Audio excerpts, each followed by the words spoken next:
कभी हुआ है ऐसा, रात में अकेले में, और एकदम से लगे कि कोई पीछे है? वो जो 1 सेकंड के लिए रोंगटे खड़े हो जाते हैं ना, जब अंदर से आवाज आती है कुछ ठीक नहीं है। आज हम एक ऐसी ही कहानी को परत दर परत खोलेंगे। एक ऐसी कहानी जो उस एक पल के डर को पकड़कर कुछ ऐसा बना देती है जो शायद जहन से कभी जाएगा ही नहीं। और कहानी की शुरुआत बस इसी एक लाइन से होती है। ये सिर्फ एक वार्निंग नहीं है ना? ये तो कहानी को सीधे मतलब स्क्रीन से बाहर खींचकर आपके कमरे में लाकर खड़ा कर देती है। ये लाइन कह रही है, अब आप सिर्फ सुन नहीं रहे, आप इस कहानी का हिस्सा हैं और डर असल में अब शुरू हो चुका है। पूरी कहानी की जो बुनियाद है ना, वो बस इसी एक चीज पर टिकी है, सिर्फ 2 सेकंड। कितना मामूली लगता है सुनने में, राइट? 2 सेकंड में होता ही क्या है, लेकिन इस कहानी में यही 2 सेकंड असलियत और एक भयानक सपने के बीच की वो पतली सी लाइन है, और वो लाइन अब मिटने वाली है। अच्छा, एक बात बताइए, सबसे ज्यादा डर कहाँ लगता है? किसी पुरानी हवेली या सुनसान जंगल में? शायद नहीं। असली डर तो हमारे अपने घरों में छिपा होता है, हमारी रोज की चीजों में, जैसे एक आईना।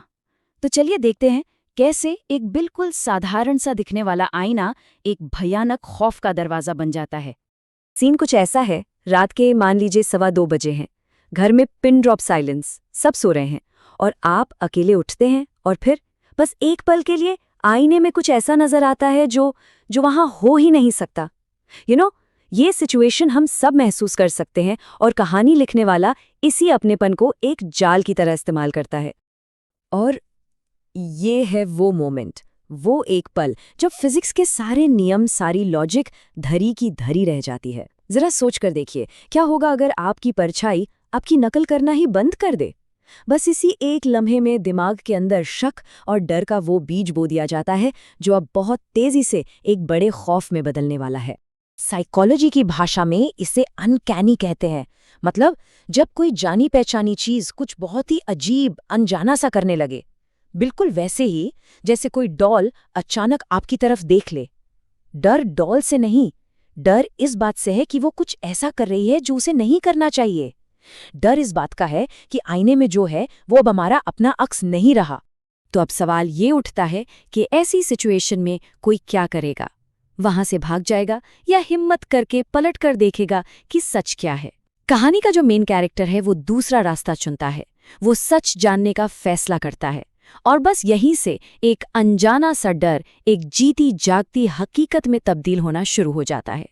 तो फिर एक टेस्ट किया जाता है, और इस टेस्ट का जो नतीजा निकलता है ना, वो किसी भी बुरे सपने से कहीं ज्यादा डरावना है। क्योंकि वो जो अक्स है वो सिर्फ देर नहीं कर रहा, वो देख रहा है, वो इंतजार कर रहा है, मतलब वो सोच रहा है। और इसका सीधा सीधा एक ही मतलब है, आईने के उस पार कोई है। ओ बस इसी पल में सब कुछ बदल जाता है। वो जो एक छोटा सा शक था ना, वो अब एक ऐसे खौफ में बदल चुका है जिससे रोंगटे खड़े हो जाएं। और ये सारा बदलाव ये होता है सिर्फ उन 2 सेकंड्स के अंदर। जरा इमेजिन कीजिए उन 2 सेकंड्स को, अपना ही चेहरा जो आपको पलटकर घूर रहा है, बिल्कुल स्थिर, एकटक, बिना हिले डुले। पर उस चेहरे में कुछ गलत है, कुछ बहुत ही ज्यादा गलत। और वो क्या है?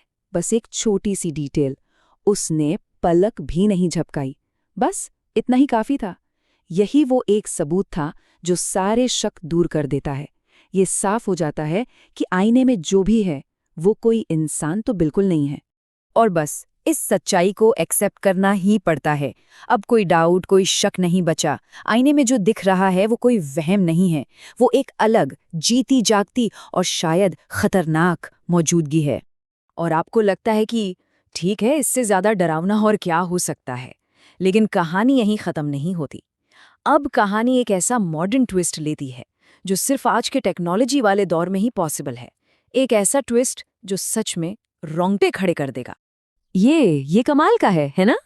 देखिए, अपने मन को तो कोई भी समझा सकता है कि अरे मैं थका हुआ था या शायद कोई सपना देख रहा था। लेकिन एक मशीन, एक फोन, वो तो झूठ नहीं बोलता, वो तो डेटा पर चलता है। तो ये जो एक छोटा सा नोटिफिकेशन है ना, ये उस खौफ पर टेक्नोलॉजी का एक पक्का ठप्पा लगा देता है। तो अब सवाल ये है कि भरोसा किस पर करें? अपनी आंखों पर जो शायद धोखा दे रही हों, या उस टेक्नोलॉजी पर जिस पर हम रोज आंख बंद करके भरोसा करते हैं। कहानी एक ऐसी जगह लाकर खड़ा कर देती है जहां से भागने का कोई रास्ता ही नहीं बचता। लेकिन रुकिए, कहानी अभी भी खत्म नहीं हुई है। जो सबसे बुरा होना था वो तो अब होगा। अब देखिए डर कैसे एक लेवल और ऊपर जाता है। पहला स्टेप, खतरा सिर्फ आईने तक ही था, एक ऑब्जेक्ट में कैद था। दूसरा स्टेप, उस आईने को ही हटा दिया गया, ये सोचकर कि खतरा टल जाएगा। तीसरा स्टेप, गलती से उस खतरे को आज़ाद कर दिया गया। और चौथा और आखिरी स्टेप, अब वो खतरा किसी आईने में नहीं, वो आपके साथ जुड़ चुका है, हमेशा के लिए। और यही इस कहानी का सबसे भयानक हिस्सा है। अब वो खतरा कहीं बाहर नहीं है, वो अब आपकी अपनी परछाई बन चुका है, आपका ही एक हिस्सा, और इससे अब कोई छुटकारा नहीं मिल सकता। तो अगली बार जब भी आईने में देखें या अपनी ही परछाई पर नजर पड़े तो एक सवाल जरूर उठेगा, क्या आप पूरी तरह से श्योर हो सकते हैं कि वो सच में आप ही हैं?